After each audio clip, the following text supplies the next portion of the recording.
You found it. Your home for the best content on your favorite team, the Fighting Tigers of LSU. Do us a favor. Subscribe to the channel. Leave your comments below. Be sure to smash that like button.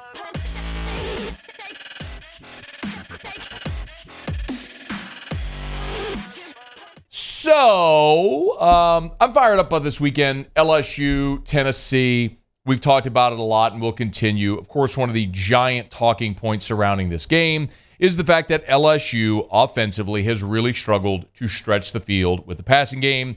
We all know by now LSU threw for just 85 yards against Auburn, only 5 yards in the second half. Yes, in part, that was exacerbated by the fact that Jayden Daniels was injured and Garrett Nussmeier went in. There were 6 drops by LSU receivers. Pro Football Focus charts that as the most in an SEC game this year. So clearly the receivers aren't helping the quarterback unwilling to stretch the field at times. There's a lot of reasons why it has led to where it is right now with the LSU passing game.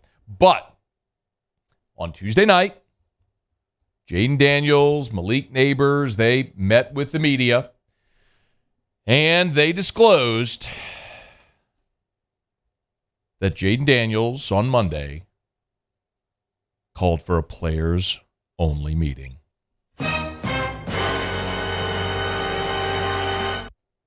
Dear God. Muse, when you think about players-only meeting, what do you think?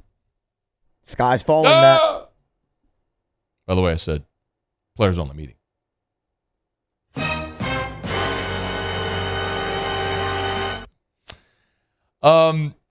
Generally, when you hear the phrase players-only meeting, you think negative connotations. Let's do this exercise. Let's do this exercise together. Let's Google the phrase players-only meeting and see what comes up. Paula, you can take my screen. Let's do this real time so everyone who's watching can see that we're going to do this. I'm going to type this in, players-only meeting. Let's see what comes up. Okay, players-only meeting. Just one day ago, Joe Mixon. I have to get better. Joe Mixon calls players-only meeting. How about this one? 2013, New York Times, a players-only meeting. That can't be good news. 8 days ago, from the Spun, NFL team reportedly held players-only meeting after brutal start, I would presume. Kobe Bryant and Derek Fisher's players-only meeting from their time with the Lakers. There's Texas, 6 days ago, Texas held players-only meeting after Texas Tech loss. Jay Monahan says PGA Tour players-only meeting was, and then the hyperlink goes away, but it was crucial moment. Either way, point being, generally what happens when a players-only meeting is called, it's called because things aren't going good and you're trying to turn it around. And so that's the connotation that's affixed to a players-only meeting. Here's the problem. LSU's 4-1. They won the game at Auburn. They rallied from down 17 on the road. The defense pitched a shutout in the second half. They're 2-0 in the SEC. Things aren't bad at LSU. They're actually pretty good considering the expectation and certainly where you started with the loss to Florida State and how just ugly 3/4 of that was. So I'm not going to overreact. I'm going to take this opportunity to point out why this is probably a really good thing. Jayden Daniels talked about why this was maybe necessary but beneficial.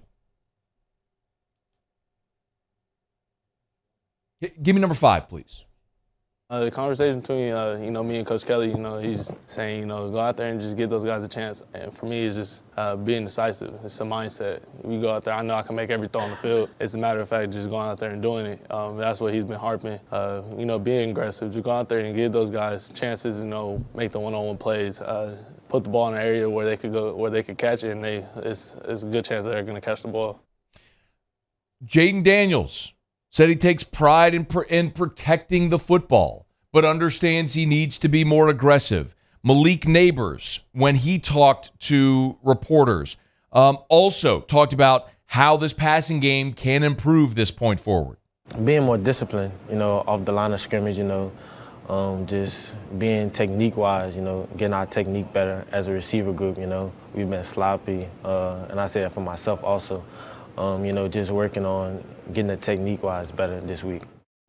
So you have Malik Nabers saying that the meeting was beneficial for the two position groups, that they found some answers. He used the phrase really excited about the game plan they're putting together. Jayden Daniels said, we got to trust each other better. We got to trust the QB, that's Nabers. We got to trust the QB to make the pass. He's got to trust us to make the catch. Trust. That was Tuesday night. Do you remember what Brian Kelly said about this situation on Monday? I don't want to throw interceptions. That's not what I want to do. I don't want to turn the ball over. We haven't thrown any. And that's not necessarily a bad thing in one respect. But if you're looking to be aggressive, you're going to throw an interception or two because somebody made a great play, because you trust that you're going to throw it in there. And we got to get Jayden to be a little bit more on that edge and be a little bit more aggressive, because that's the nature of this position. This position has to be, with the skilled players that we have, we've got to get that ball down the field, and we got to get it into some tight windows sometimes. They're not always going to be wide open, but those guys can make plays, and we got to get them the ball. Got to get him the ball. Brian Kelly talked about trusting, Jayden Daniels trusting the receivers to make plays. Like, you can tell that's the buzzword they're all using this week. Jayden's got to trust the receivers. The receivers have to work harder to get open and trust the quarterback and make plays for him. You can't drop the football whenever it's close. That's a big part of this as anything. But this is how you're moving forward. And I want to remind you of this as well. I know I've referenced this before, but I'm going to do it again because it's worth mentioning again.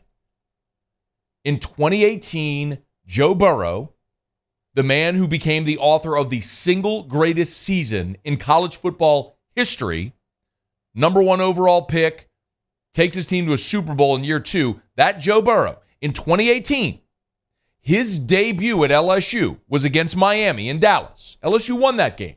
What you probably don't remember is Burrow was 11 of 24 for 140 yards.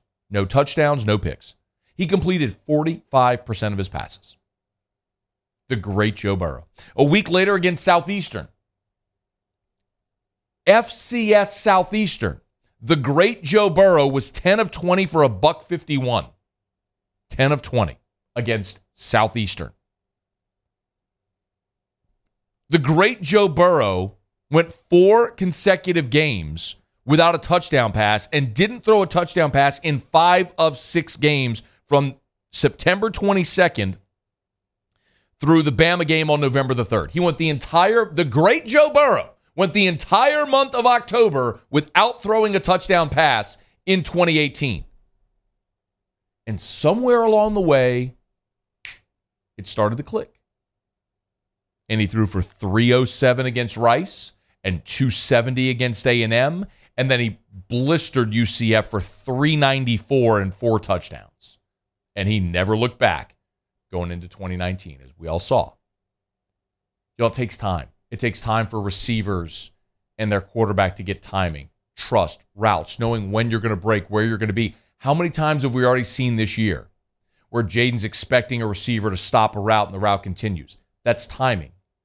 That's reps. That's getting to know each other. That's 11 dudes dancing as one on the field, operating as one on the field. How many times have we heard stories? I love the story that Matt Flynn tells about he and Demetrius Byrd in 2007 Auburn game. Byrd literally just looked at Flynn. Just looked, and they knew single coverage, where we're going. They didn't even have to say anything. They just looked and knew. That's where you want to get in a passing game. These dudes have had 5 games together. They'll continue to get better. Brian Kelly's right. You can't win throwing for 85 yards against really good teams. You can't. You can't. You got to get better. But you've also got elite talent at receiver, and you got a quarterback that has won a lot of games and has thrown for a lot of yards. It's putting the pieces together with this group that they'll continue to do. And if them having a players-only meeting, just them talking it out helps, great. Talk it out. Go trust each other. And sling it around. Go try to win a game against the top 10 team on Saturday in Tiger Stadium. Hey, thanks so much for watching. Please leave your comments. I love to interact. And be sure to hit the red subscribe button below.